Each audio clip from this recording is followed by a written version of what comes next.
You are now tuned into the sounds of Big Nate Sports Talk. It's on all the time, anytime.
As always, thank you, Mr. Anthony Handy, for that wonderful introduction. Good evening, ladies and gentlemen.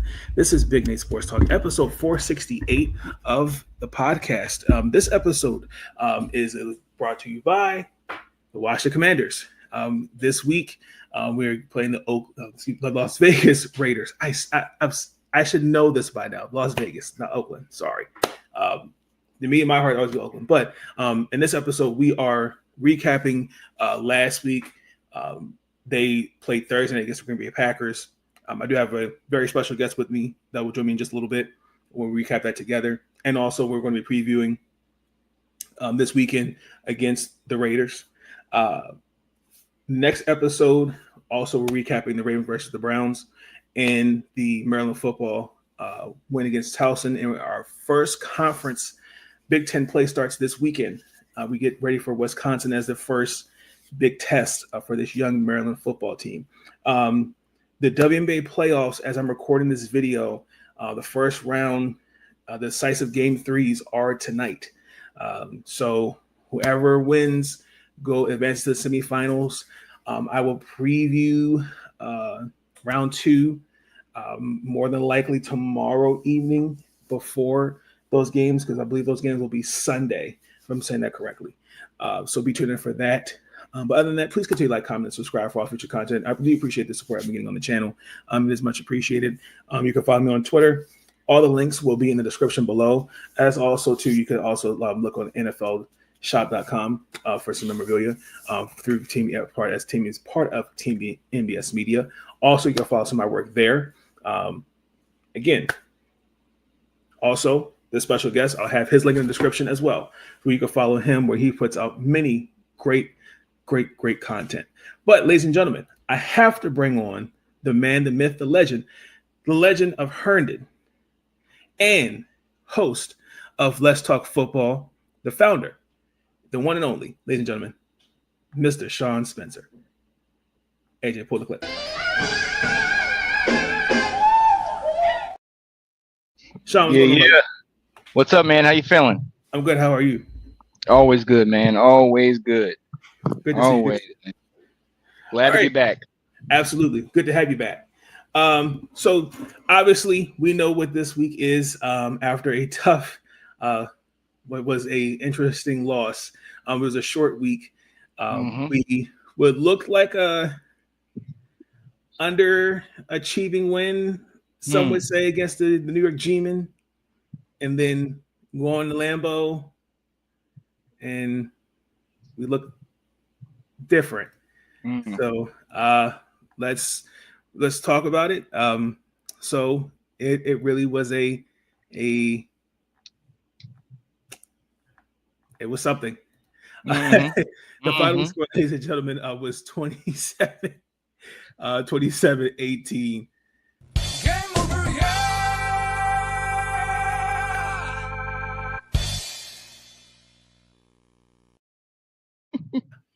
Let's start.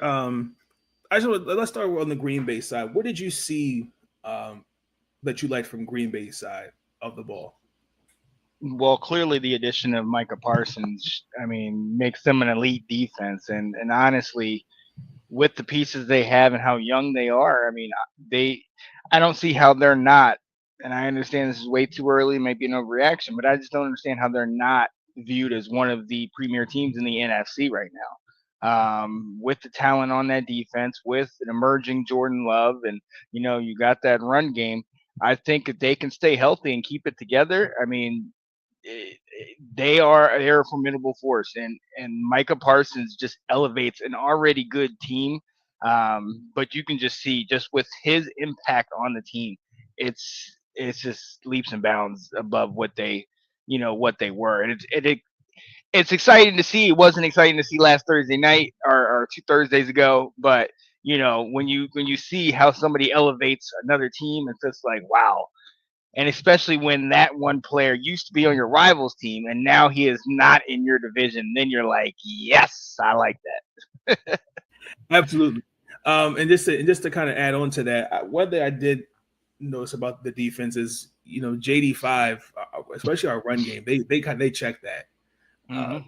Credit that. I mean, JD5 only managed 17 yards on 7 runs, and as a cohesive unit running the ball, we only compelled 51 total yards as an offense running the ball. I can't defend that. What do you want me to say to that? Yep. And actually, what's funny, Sean, even going in, this is so far, Green Bay has allowed 97 yards through the first 2 games for as a defense. Yeah. So that says a lot about their defense. Even I was thinking losing Kenny Clark in that trade would have hurt them, especially in the interior. But with an addition of Mike, I'm like, wow, like you said, it makes up for it. I will also say, especially on the Green Bay side, I mean, JD5 was sacked 4 times. So we'll talk about it on the Washington side, but Tucker Kraft really, I think, was kind of their player of the game. I will say, I think he finished with over 100 yards, if I remember correctly. So outside of that, I think Jalen Reed, if I remember correctly, got hurt. I'm not sure what the last, if I remember correctly, because I think he broke his collarbone. Oh, wow. On that touchdown catch. If I remember correctly, I think that's what Coach LaFleur said. So, and on top of that too, Christian Watson is still on the PUP list. So, but they should be. I mean, but that's still a resilient Green Bay team, and I still think they'll win the NFC North because I'm not. I gotta see how Detroit looks at the moment with now losing Aaron Glenn and Ben Johnson, 2 big pieces of where this team has been, and then on top of that, biggest thing for Green Bay is just really staying healthy because that's big. For Washington's side, let's talk about Washington. Is there any positives that you saw that you could take away? I mean, we didn't quit. You know what I mean? And it didn't look pretty. The game, I know it was only a 9-point game, but it did. For the most of the game, it was farther than that, just at 9 points. I mean, obviously they got up ahead pretty good, but we kept fighting, which was always good. Yep. I don't know, man. Honestly, it was really. I mean, they doubled us up on yards. We weren't able to, stay on the field on 3rd down. I know this is all negative, but I'm trying to think of. I just think that we didn't quit. I mean, I think that right now is one of the, the best things you can say. I honestly think the same team that came from that Giants game, which you said was kind of underwhelming and it's kind of like, I mean, yeah, we beat them, but we let them drive down the field the entire way and then, stopped them at the goal line. You know what I mean? Yeah. So how much of that was the real Washington? And now we scored just 3 less points in the loss, only getting 18. Yeah, I know. I see it's negative. I don't know. I mean, it was hard to watch, and it was rough. It was a struggle the entire way through. You talked about the sacks. I mean, I know you wanted something else from me, but I just throw up that clip again. Throw up that clip again. Like, what do you want me to say to that? You know? I can't defend that. What do you want me to say to that? Yeah. No, I mean, I'm with you. I mean, obviously, we could talk about we were talking about the run game from Green Bay's perspective, but I felt like once Austin Eckler went down, and there was a torn Achilles with non-contact, I think that kind of took the air out of us personally, because I felt like, because we just really had no answers after that. I questioned Kliff in terms of why we went away from Jacory, because he only had 4 yards, 17 carries, which was they make a little over 4 yards, and then we rarely ran the ball. So I was confused on what schemes we were doing. So when we have games like that, does that mean McNichols, Chris Rodriguez, like how, like when we face adversity like that, how does Kliff as offensive coordinator, how does he make adjustments? Because if you look at me, we just simply got outcoached. Let's just be honest. And to watch us go away from the run game, I thought that was something that I was completely bewildered. And then Dietrich Wise. No, Dietrich Wise, yeah. He got hurt. So I believe it's a quad injury, if I remember correctly. That also hurt. And then also tell me we had 5 other guys out. I mean, got hurt. I think it was Brandon Coleman got hurt. Nolan Brown got hurt. Trey Amos, John Bates, and I think it was Jonathan Jones. So it was like, goodness gracious. And this is only the second week of the game. This is only the second game of the season. I think it was Nolan Brown and John Bates. I think they both had the same injury. I think it was a groin injury, I think, ironically, if I remember correctly, that they had. But outside of that, I mean, I will say positive to kind of for defensively, we did show flashes. I will say that there was the what was it? It was the 4th down throw to was it Matthew Golden? I think it was who was on it? Trey Amos. Yeah, I thought that was a good defensive stop. I mean, the stats won't reflect that, but I mean, I think we gave up like 135 yards passing. So, well, in terms of running, because Josh Jacobs is a beast. But we're gonna hand on that. But I mean, we did force them to punt the ball. I think it was 3 times, particularly in the third quarter. So I mean, I know you and shout out to Will Kramer talked about this last year. Bend but don't break. Yeah, I could see that. And then, I mean, other negatives I could point to, we missed opportunities. Really missed some opportunities in the game. I think we could take back, which I think we will get back in this game against the Raiders. Would you agree those 2 field goals would have made a difference in the game? Yeah, I mean, it makes it 27-24, obviously, and it makes it a 1-possession game. So, you got to have a reliable field goal kicker. And as we saw last year, we went through 6 of those guys. You know what I mean? So no, that obviously they made a difference. And look, I don't want to appear all doom and gloom. You know what I mean? We can go back to the positives as far as even in the past game, we were able to get Ertz involved. Debo had a solid game. both on special teams and at wide receiver, catching 7 balls.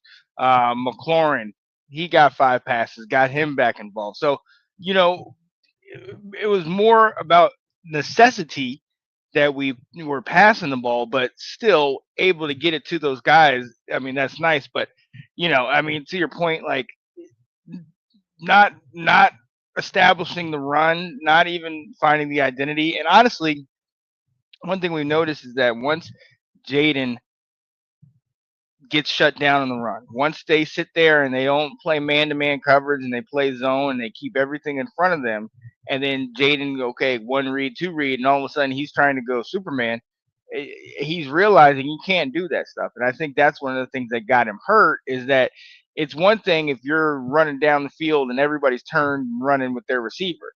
Now they're spying you. They're keeping an eye on you. So you're going to have to sit in that pocket and kind of, work through your progressions and just extend the play in the pocket.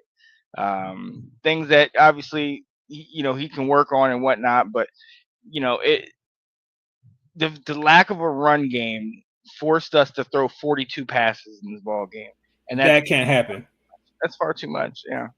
And then on top of that too, like I know last year, especially going into the off season, a lot of Commander fans were really imploring put an offensive line around JD5. Mm-hmm. Okay, we went out there, we got Brother Tenzel, and even though I think buffer up the left side was great, I still think, I think the line is still, I think, is good, and I think it will get better as the season progresses. Mm-hmm. But to give up 7 sacks, I mean, damn.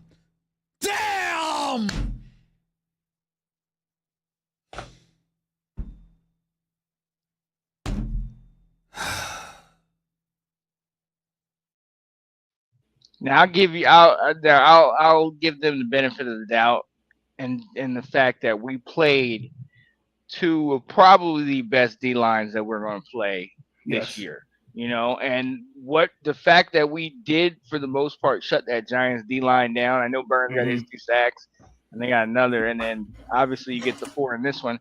But you take out Burns, and then you take out Micah Parsons, and I believe our sack totals are different. And even still, 7 sacks in 2 weeks. All things considering, with a total absence of a run game in this game, that's not as bad as it could have been. But to your point, for putting all this money and attention to the O-line and still having to deal with sacks is, I mean, it takes time to get used to and get gelled with each other. But in fairness to Tunzel and even Conley Jr., they were creative with their blitzes. I mean, how many times did you see Tunzel? I mean, you didn't even see like a chip block, like somebody like helping Tunzel or Conley Jr. Like, okay, I got you. Like, I mean, they're battling Micah 1-on-1, and it's like, damn. I know we're beating kind of dead horse in this game, but the secondary, I believe the secondary will get better too. But we speak with Tucker Kraft. My secondary could have been a lot better in this game. Yeah. Because we really, I couldn't find anybody, especially when I needed to make some stops. Outside the Trey Amos play, like that's another negative I've had on my notes. But outside of that, I mean, listen, it's only week 2, and we're going into week 3. Listen, this offense, especially with Terry McLaurin, with his contract saga, and now with Austin Eckler out, and new pieces, it'll take some time. We've seen what this defense looks like. I like Bobby Wagner there, but you see it, like, and even like with the Ravens, we'll talk about in the next episode. It just will take time. I mean, no, I'm not trying to make no excuse, but at the end of the day, like losses like this, helps a team go when you go back in the film room or when you go in the practice, like, okay. So Yeah, that's all. Yeah. So, but outside of that, I mean, with JD Svy's injury, I know you talked about it. Me personally, I appreciate a quarterback wanting to extend plays, Okay. but sometimes make the smart plays. Just go out of bounds. Mm-hmm. You know, you don't have to be Superman, like you said. So Right. So that was last Thursday. We're going to take a commercial break because we're going to talk about this weekend as we play Tom Brady. Yeah, exactly. No, exactly. He's in the coach's booth. We play the Las Vegas Raiders this weekend, but we're going to take a little break and be right back, ladies and gentlemen.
All right, we're back, ladies and gentlemen. And this weekend, after it felt like a bye week. We're back. We're on the road. We are playing the Las Vegas Raiders, and I'm sorry, it's a home game for us. My apologies. Oh, yeah. So with that, the Las Vegas Raiders are 1-1. The Raiders, if I remember correctly, let me see who they played. They lost to Chargers. The Chargers, thank you. That was a very underwhelming game because I lost. Mariah Hampton let me down in fantasy, but that's okay. But anywho, the Commanders versus the Raiders. Let's talk about it. Anything that you see? Well, before we could do that, we got to do it just in the spirit of Watch the Football Weekly. The keys to victory. What are your keys in this game? But before we do that, JD5 is out this weekend. It is a sprained knee. We talked yesterday. We both figured that he wasn't going to play. Marcus Mariota gets the nod. How are you feeling about that? I mean, it's about as confident as I guess you can be. I mean, obviously Marcus Mariota is not Jaden. But at the same time, he's a veteran, he's been here before. And, nothing on the Raiders defense really scares me. They don't have Khalil Mack anymore. They don't have Wilkins. They don't have some of those guys that, maybe you'd sit here and try to game plan for. So I think if we give Marcus a conservative game plan, run the ball, hit your tight ends, get Terry and Debo involved, and then just ball control, stuff like that, I'll be okay with that. And I think that's something that will help us. But you never feel good when it's either your starter, who's Jaden, or Mariota being the backup. But I am 100% in agreement with them sitting him, especially this early. No need to sit here and you don't need to tough it out or do any of that stuff. Go ahead. You have a long season, long regular season, and long career. Let's take your time, get your knee 100%, and get back next week. Agreed. And also, too, I kind of want to also emphasize this. I've always had this disdain of, I understand with preseason, you don't want your starters getting hurt. And I do feel like when they don't get at least a couple reps, when I say a couple reps, I mean like 2 drives to build some type of rapport. I mean, I think there's a difference between when you're on the practice field and I think we're in the game and then on the game preseason. I think those are 2 different things. I understand, and you're kind of seeing that across the league, in my personal opinion. Yeah. I still think we're really kind of figuring out what the identity of this team from last year is, because it's a little different. Because I think you got now 2 playmakers in Debo and Terry. Now with Austin out, now the running game, that's now a question mark. I think we'll get to him in a second. The running game is a question mark. Defensively, I think we'll get better. But I'm curious to see how we'll come out against an offense that has a rookie in Alshon Jenti. Geno Smith, he obviously, he's not afraid to sling the ball. Jacoby Myers is quote unquote their number 1 receiver. Brock Bowers. I'm looking to see how we game plan defensively against them. But for me, I mean, my keys is we got to come out early, aggressively, offensively. That's one of my keys. We've got to take advantage of creating some turnovers. If we do those type of things, I think we're okay. Because especially, I don't know if you saw, there was one, it was Tony Jefferson, I think it was. He picked him off, and it was, I don't know why he made that pass. It was Geno Smith. I was like, he does that a lot. He did it in Seattle for some reason. When he's under pressure, he takes these wild shots. Like, okay, like someone will get it. I think like it was somewhere like he's like 5th in the league when he does that. And I was like, wow. So we just got to see how that'll look. But other than that, I think we'll be fine. But this offense we'll get better. I agree. Because, like, for example, Terry McLaurin, I mean, but in the Giants game, didn't see his first catch to the second quarter. Right. So, I mean, I would give New York, we also give the G-men credit. They did a good job, covering him defensively. So, but outside of that, my question for you is Ja'Cory Krosky-Mermitt has been now named the number 1 running back for the Washington Commanders. How do you feel about that? I think it goes back to your point about trying to figure out what our identity is. This guy was a 7th round pick. Now he didn't play all of last year because of an eligibility issue, but he doesn't have as much tread on his tires. The team seems excited about him. The fans seem excited about him. But I just think this kind of more goes on the game planning of the team. This is one of the first. I think one of the first times that I'm actually kind of questioning some of the decision making from Adam Peters and Dan Quinn, because I know you put you didn't expect Austin Eckler to get hurt, and you put all your eggs in that basket, but you really weren't prepared for if they did get hurt. One of the biggest issues that I had with this roster was the depth. Once you get past the first string, the talent drops off in a lot of different places, and running back, and hopefully Corey Krosky-Merritt, aka Bill, will prove me wrong. He'll ball out. We've already seen he has some explosiveness, so he can get the job done. But it's just really weird to kind of see. To your point about last week, they didn't really feature him. I mean, all the backs had like 17 yards. I mean, Eckler and him, and then JD5. So they weren't really featuring him. They really weren't giving him the rock or doing anything like that. But now you don't have Eckler, B-Rob in San Francisco. You got a ball. Now you have to, run it. And there is nothing that I see outside of the fans that really gives me confidence that Rodriguez or McNichols is, in their mind, the guy. I think, McNichols is a quality journeyman running back that can play. I mean, we've seen, him come in and have success, and similar to Rodriguez, But everybody's point last year was that, well, once Rodriguez goes out, or once B Rob goes out, bring in Rodriguez. Rodriguez is gonna ball out, and they don't see that. This is not me dogging Rodriguez. This is the coaching staff. They're not putting him in, and that's on. So we got to figure that. So I mean, right now it's Bill's job to lose, and hopefully, I want all the success. Hopefully, he balls out. But realistically, to think that he's going to be the number one guy after he was fourth or fifth on the depth chart coming up in this off season, and then now we're going to give him the bulk of the load and of the carries, and it's like, well, what is that? What does that entail? Does that 30 to 35 carries, or is that 5, 10, 15, and just kind of get him slow and smooth? Like, what does all that entail? So I think, honestly, to your point, we do need to try to figure out what's our identity.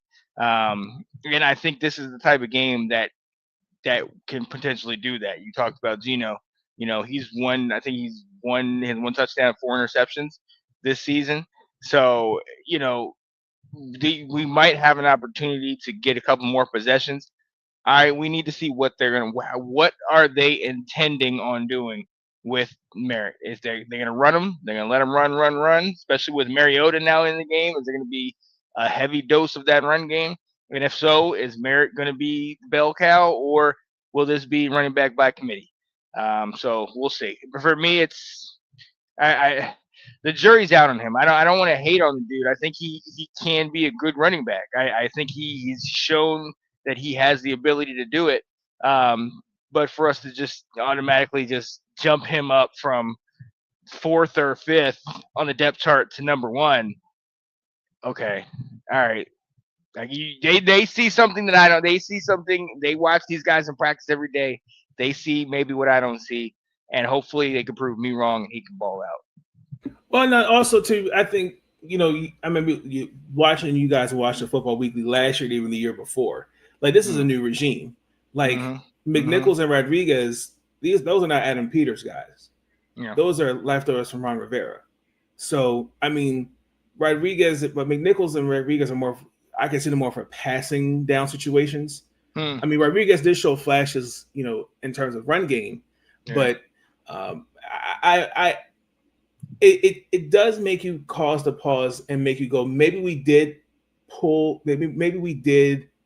give up on Brian Robinson Jr. a little prematurely because I get it. He wasn't explosive, but I mean, behind that offensive line last year, right, and even the year before, like my thing is that everybody's big thing last year, and even people in our community were saying, get B-Rob out because he's just a bruiser. So we have Rodriguez. He can be the bruiser. Well, the team doesn't feel that way, apparently. No, they're not throwing him in there and getting him any snaps. I mean, how many carries did he have last game? So apparently the team doesn't feel like he is the replacement. And talking about Rodriguez, they don't feel he's a replacement for B-Rob. And with this move, it shows how they feel in their running back room. So honestly, with this is one of those where it's like, if it works, the coach will be called a genius. If it doesn't work, then they're going to start questioning a lot of the moves that were made. Yeah, I agree. And then on top of that too, I think JCM will be fine. I just, a lot of it just starts with Kliff, because I saw this with him in Arizona.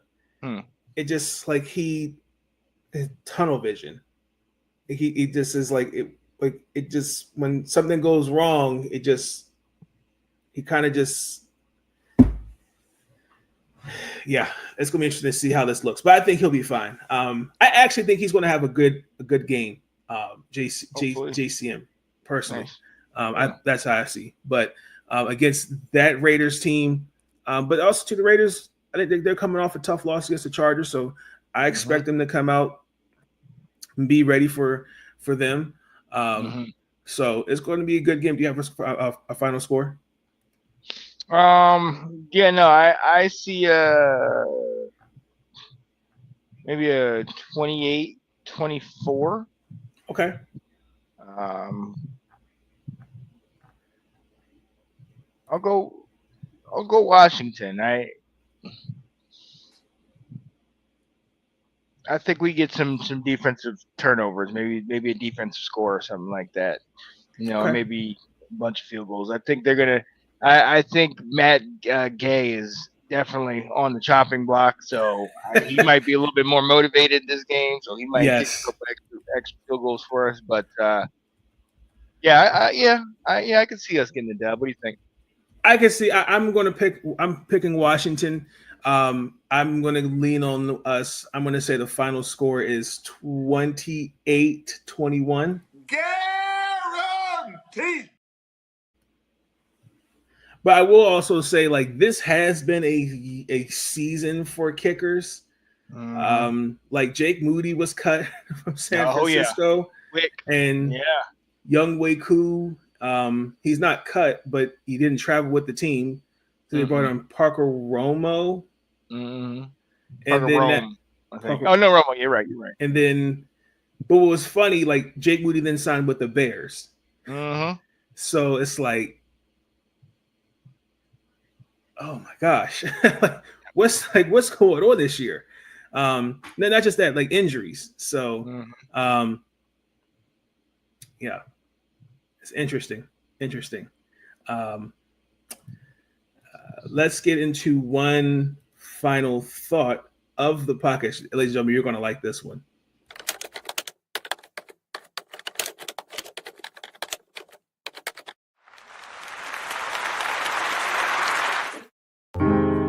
Thoughts are running through my mind. Someone just some time to find a minute or two to organize.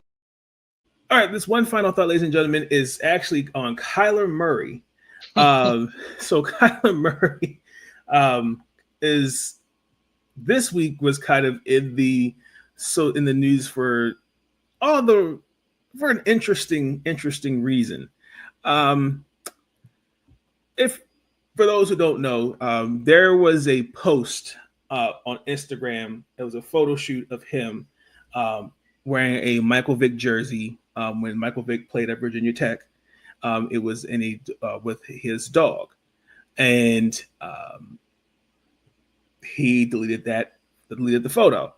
That photo got a lot of backlash. Because if you look at the photo, basically, for some context, back in I think it was 2007, I think it was, Michael Vick was he was arrested for legal dog fighting scandals that unfortunately that he was not present, but it was happening on his properties. His friends just ratted him out, but but since then, he was sent to federal prison. He was released. He did community service. He did all those things, and he got back in the NFL. He's now coaching at Norfolk State, and it's just kind of weird. I'm like, okay, so he took a picture. Like, what are your thoughts? I mean, it's insensitive. I mean, you just got optics are huge. I mean, and this isn't the type of person that people are going to give a pass to because Kyler already has that whole tag that he's this Call of Duty guy and he's not studying the plays and doing all this. He's more focused that's true. on playing games. So he's already got some negative attention on him. And this is kind of, and we've all said, he play, he's solid for first 8 games, then kind of falls off or he struggles here, whatever. With all that negative attention already, this isn't a good move. This isn't a good move.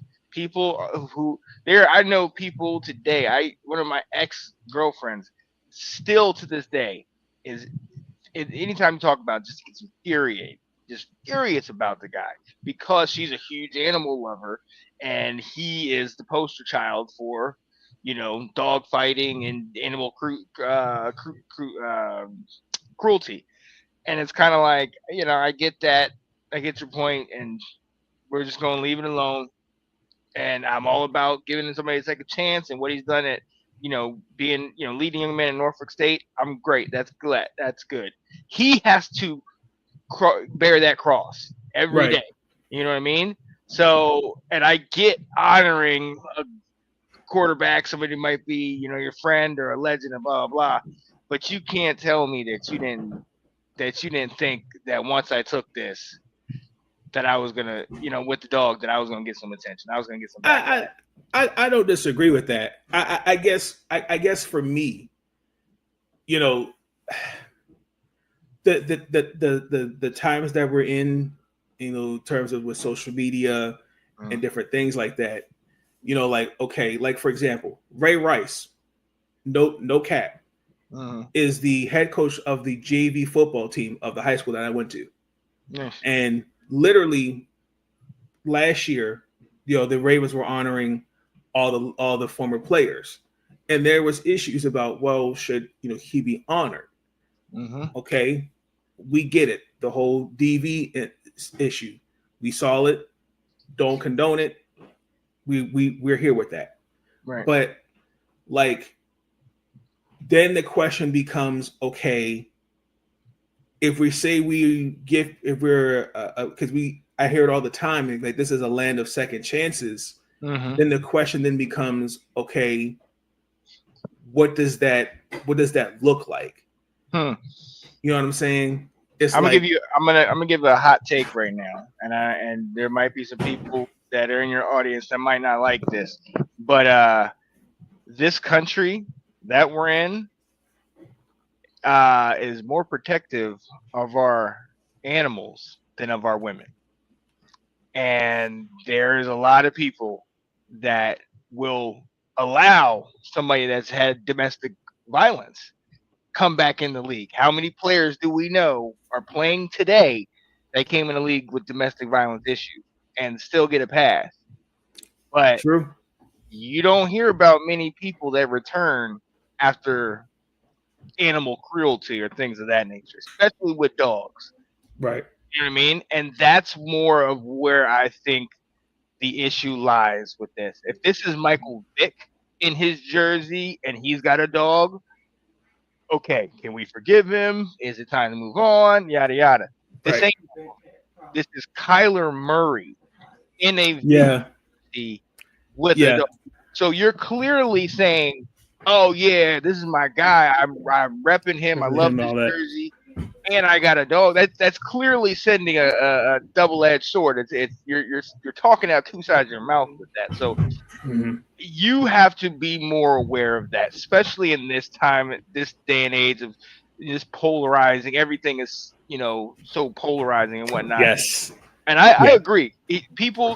Vic should be forgiven, and clearly some of society has forgiven him. He's been able to get this opportunity in Norfolk State. Great, power to him. But this whole stuff with Kyler, yeah, especially the way he's been, the Cardinals have been. Yeah, the leashes. Yeah, I get it. No, I agree with that because the optics. Don't get me wrong. I don't 1000%. It was interesting because it was like, because I'm sitting there going like, okay. Like if you did a photo shoot with your dog, that's one thing. But it was like jersey. It's the Vic it's jersey. It's like you brought attention on yourself for all the wrong reasons. Right. It wasn't necessary. And that's the problem. And then it's like and then it's like you're kind of making, like you're opening up an old wound, if that makes sense. So, oh yeah, 100%. And that's part of the question there, because if this is happening right after Vic and all that stuff is going on, and like right when everything is, then you're making a point to say, hey, I stand with him. He doesn't hate animals. That's a stance right there. How many years removed are we from all this stuff? And you're gonna now pull this up, and for what? Why? And I'm not even opposed to you wearing it with your dog. I don't even care. But why post this on social media, knowing the vile behavior of a lot of the people that sit behind their computers? You know what I mean? It's just, I don't know. You gotta think about what you're doing. Yeah, I agree. That is our one final thought, ladies and gentlemen. Sean's going to join me with the Baltimore Ravens recap of the Browns, and as well as we getting ready to play the Detroit Lions Monday night. It'll be a black. I know a couple people that are going to that game. It should be interesting. It should be. Yeah. And then also, T's also going to join me for the Maryland football recap preview as we play Wisconsin, and also recapping the win against Towson University. And really quick, Sean, before we get out of here, is there any updates you got on Let's Talk Football? Let's Talk Football. Let's Talk College Football. We'll be back this Saturday, I believe, at about 11 o'clock, right before the games. So definitely tune into that. Danae and I are back on Monday nights. Let's Talk Football. The round table's back. The ladies take over. Washington Football Weekly, we did not do a show this week. I believe we didn't even do it last week, but we'll probably do something recapping or maybe even a preview before the game of the Raiders game. So, and get into that. But yeah, for the most part, we're all back. We're all back and ready to go, man. So love it. And I'll make sure I have Sean the description to the YouTube channel in the description below. So please check out his the YouTube channel for Sean. Let's Talk Football. You could catch me on there sometime at some point this year as well. The round table, Let's Talk Football.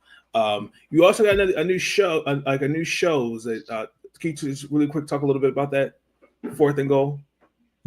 Oh no, yeah. So shout out to my guy Lawrence Skilnick out of Chicago. He's actually close friends with Nick.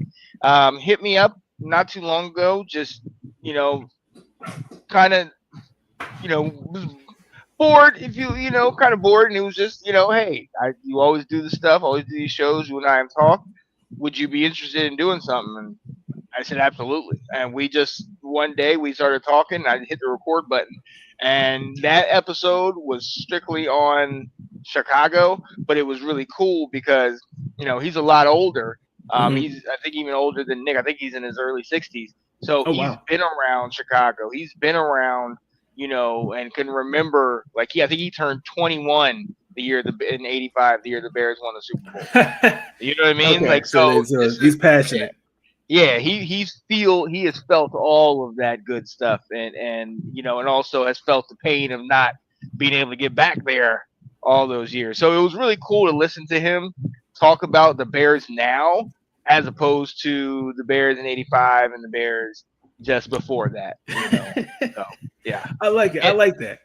Stay tuned because he's got when we come back, he's got a pretty interesting story about the reaction of Bears fans to the Super Bowl Shuffle. It's going to surprise you. It's not going to be what you think. I got to see that episode. I have to see that one. But ladies and gentlemen, that's going to do it for this episode. Be 2 different future episodes. Please like, comment, and subscribe for all future episodes. Sean, appreciate you for joining me on this episode. Thanks for having me. 469, 470. Sean's going to join me for the Ravens recap and Maryland previews and recap as well. Again, all the links in the description will be down below. And for as well, his YouTube channel, Tim MBS Media, where you can find my work. This year, I'll be covering the Baltimore Ravens. Not this year, but next season, the Washington Mystics. This year, we're covering Maryland football, the Maryland women's basketball team for Team MBS Media. But also, too, still also primary focus on the podcast. I also do apologize if you've not seen up-to-date episodes on Spotify. We did have a little bit of an error, but we are getting caught back up on their upload. So you'll find all that in the description below. But that being said, have a good night. This episode will be uploaded for tomorrow in about tomorrow morning, mid-morning, afternoon-ish. But you'll see these episodes up. So, but with that being said, have a good night. Peace. Stay up. Sean, appreciate you as always. And we'll talk soon. Have a good night. Thank you for tuning in to Big Nate Sports Talk. If you enjoyed that episode and you want to see more content, be sure to like, comment, and subscribe. And I want to thank you. All I want to do is say thank you.